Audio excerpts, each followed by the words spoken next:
Alright, hi, my name is Chris. I'm going to be doing my lab pass off for basically Charlie Ward, and it's going to be my 8th one. We're going to basically get a urine sample from him, and I want to make sure I have my urine specimen cup. I have my syringes here, my alcohol wipes, and I have something to basically clean him if necessary. And then I have this for privacy. Alright, we're going to go knock.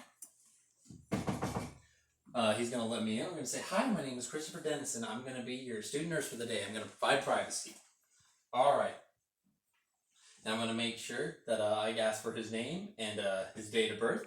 It's going to be Charlie Ward, and he's 46 years old. I check his wristband, make sure that's right. Awesome. I need to write my name on the whiteboard, though, just so that everyone knows I did the care. Awesome.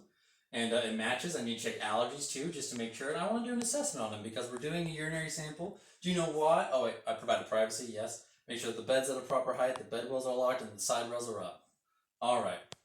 And then like that, I want to say, all right, well, here I am. I basically am doing an assessment on you. I want to make sure that you're doing okay. We're basically checking on you to do a urine sample. Do you have any questions for me? He asked me why, and I say, well, this is because you are vulnerable for a UTI because you have a catheter in you, and we basically want to make sure. Have you had any pain, burning sensation, any cloudiness or blood in your urine that you might have noticed, or anything off? Maybe foul smelling?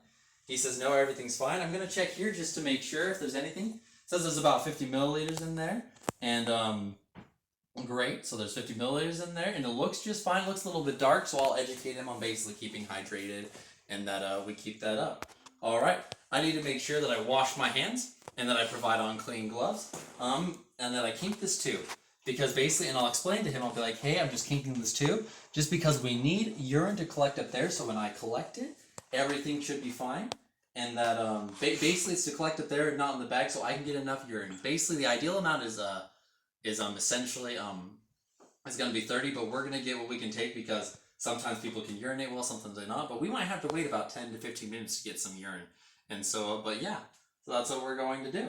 And we're gonna wait. I would preferably do my assessment during that time. I made sure I did everything right. Brought up the bed. It's locked. Side rails are up. Washed my hands. Put on clean gloves. Introduced myself. Got them. And yeah, everything should be explained it and answered any questions that they had, and made sure that they're positioned comfortably. All right, so there we go. We've waited the amount of period of time.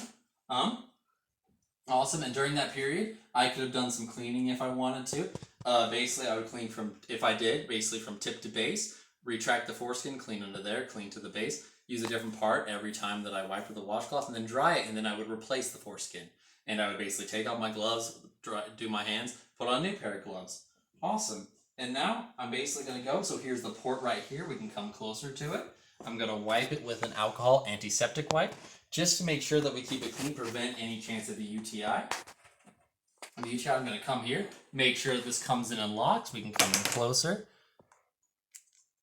Basically, awesome. So there we go. It's locked. And I'm going to basically just pull some urine out. Oh, I need my sample cup though, too. So I get my sample cup. Then I'd pull out urine. All right, we want to get at least 30 mLs, but we're going to see where we get. Awesome. It looks like we're going to get about 15. And so now that we got 15, I want to make sure that I unscrew this. I'm not able to get any more. I can try, but I wasn't able to get any more. And I'm going to put it in this cup. And then now the syringe is no longer sterile, so I can toss it. So I just toss it in the garbage. And I make sure that I don't spill any of the contents as I screw that up. And whatever's in there is sterile. All right. I want to make sure that I basically get an alcohol pad, clean this up afterwards, make sure that they're good, but I need to make sure that I label this properly with the patient's name, their first name, last name, date of birth, their physician. I want to make sure my initials are on there, my initials, the date and time that I got it, and what the test is for, and just to make sure that everything is there. And all right. Make sure that they're covered, make sure that everything's good. I want to unkink this so that their bladder doesn't get full.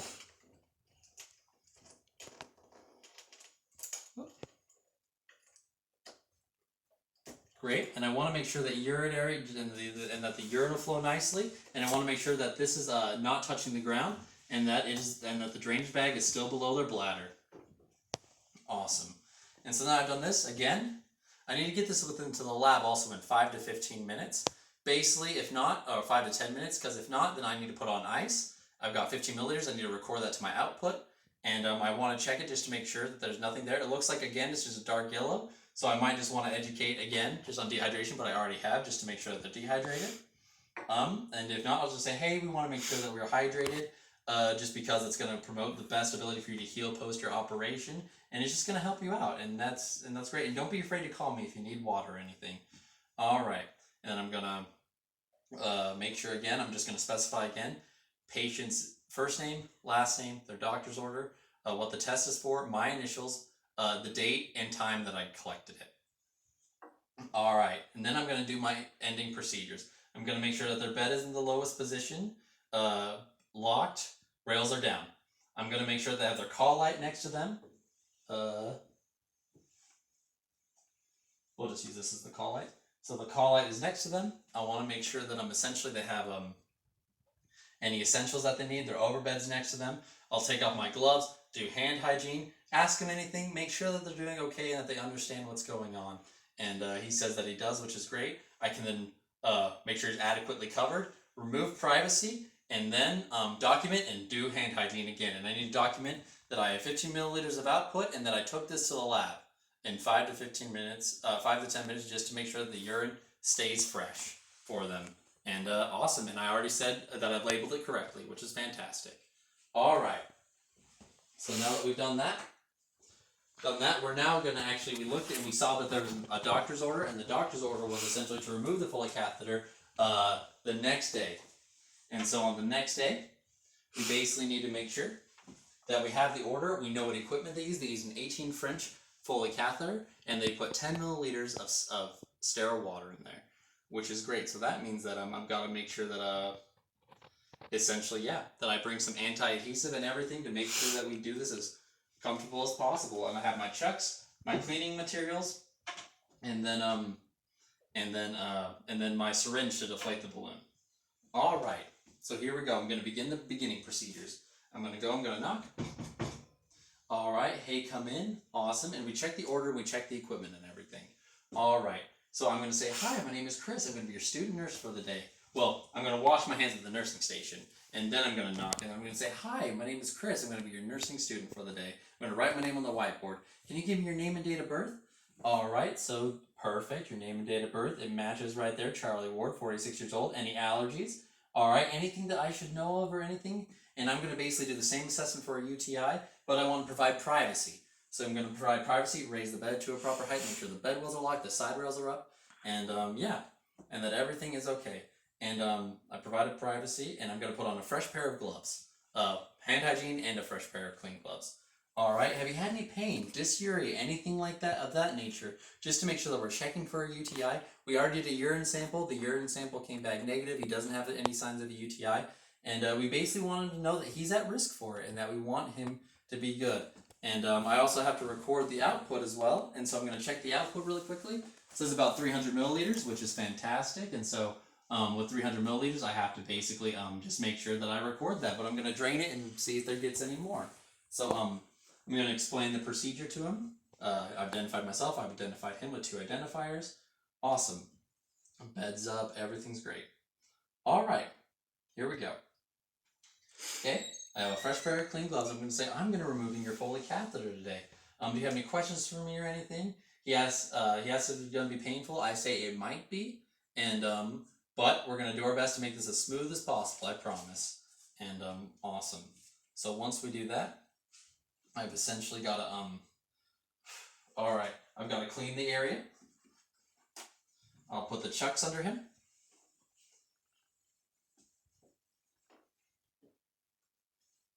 I'll put the chucks under him. With the chucks under him, I want to clean from tip to base. Make sure that I put the foreskin down, clean every area, and use a different part of the cloth wipe every time I wipe down. And I want to dry it. And once I dry it, I'm going to leave it basically not replaced because I'm going to take out the Foley catheter. I can replace it. I can replace it, and then I'll take out the Foley catheter. All right. So I'm going to take it. I'm going to basically use anti-adhesive. I do have a pair of gloves. Actually, I'll get a new one, so I'll take off this pair of gloves. I'll do hand hygiene, put on a new pair of gloves, just so that essentially it's as clean as possible. I'm going to put anti-adhesive on, and I'm going to basically apply it under as well, just to make sure that everything is going smoothly. All right, make it as less painful as possible. Perfect. All right. I'm then going to grab the syringe. And we looked at the order, we looked at the equipment, and there was 10 milliliters of sterile water out there. So we're going to want to make sure we pull out 10 milliliters. All right, and here we go.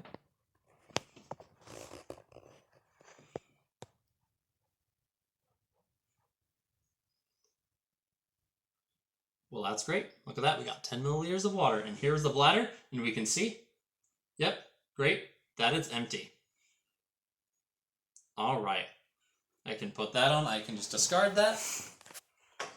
I can just discard that, and I can pinch right there and basically pull out just ever so slowly and slightly, just making sure there's not too much, that there's not resistance or anything. And yeah, just making sure that he's that he's comfortable. We take it out. I'm going to basically drain it a little bit and make sure that it's intact. So I'm going to drain it, make sure it's intact, and I'm going to wipe it. Not wipe it. I'm going to cover it in the blue chucks to make sure that none of it gets on the lens. All right. And now that I've done that, I want to clean him again. I want to basically do a post-operative cleaning. I mean, not post-op, this procedure cleaning. Gonna do that. Make sure I get a new wipe, retract the foreskin again, clean with the washcloth, use a different part of the washcloth every time, and then I'm gonna basically dry it, and once it's dried, I'll get the scrotum as well, and once it's dried, I will then replace the foreskin so that we don't have any complications there. Alright, and make sure that it's adequately covered. I wanted to make sure when I drained it if there was any amber or redness, maybe like from trauma that might have came down from the urethra. It's rare and I don't see anything, and it still looks like the 300 milliliters, so that's fantastic. And yeah, and then once I've done that, I can get a urinal. I can take the urinal basically, make sure that I measure it at eye level, so it's 300 milliliters, which is great. So that means that I measured it correctly. I can then I want to measure the meniscus as well. Pour it down the toilet, wash it, and then I can discard this because this is no longer necessary. Basically, take off my gloves, put on new hand hygiene, put on a new pair of gloves. And I want to assess him again. I want to do some education. I want to say, hey, was there any pain? Are you okay? And so you're making sure that there wasn't any signs of UTI. And I didn't notice any when there was any urine, and I have to do the characteristic. The only characteristic I saw that was dark. And so perhaps I have to re-educate on hydration to say, hey, hydration is really important. Also, the next time that you void, it would be important if one of us, if I can watch it. Because I need to be able to watch it just to make sure that you can urinate on your own. I'll be glad to help you there, or do whatever it takes basically to get you to the bathroom, and just to make sure that you're doing okay and that you can urinate on your own. We don't want to inhibit their ADLs. We want to basically make sure that they can perform them. And yeah, he says that he doesn't have to go now. Okay, that's fine. And so basically, make sure that educated on that. Make sure that just because we still want to make signs of UTI, basically just tell him, hey, just because you had a catheter, you're still at risk for UTI. Monitor yourself for systems. Tell them about the systems like blood, pus, or I guess cloudiness, foul smell, or painful or burning sensation when you pee. Just so that he knows what's going on. He didn't show any signs, which is great, so I'll chart that, but I want him to know what's going on. And awesome. Once he's done that, then I've assessed him, I've cleaned him afterwards, replaced the foreskin, and now I'm going to begin my ending procedures. I'm going to make sure that the bed is in the lowest position, that the bed is locked, the side rails are up, essentially that he has his overbed with him, his call light with him, his call lights with him. Make sure that I take off my gloves, do hand hygiene, basically remove privacy, but I want to make sure he's adequately covered before I do that. That's all thrown away and cleaned up, make sure that I didn't I reset the room, and then yeah, and then I will go wash my hands and document basically the output, which was 300 milliliters of what I just had, and basically the characteristics of it, and we are done.